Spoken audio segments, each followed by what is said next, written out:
সুর সৃষ্টি হোক ঐকতান।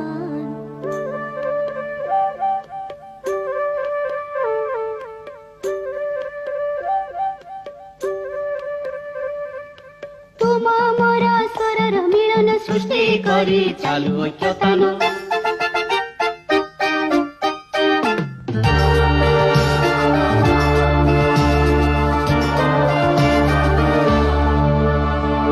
મળે સૂર જો તારો મારો બને આપણો સૂર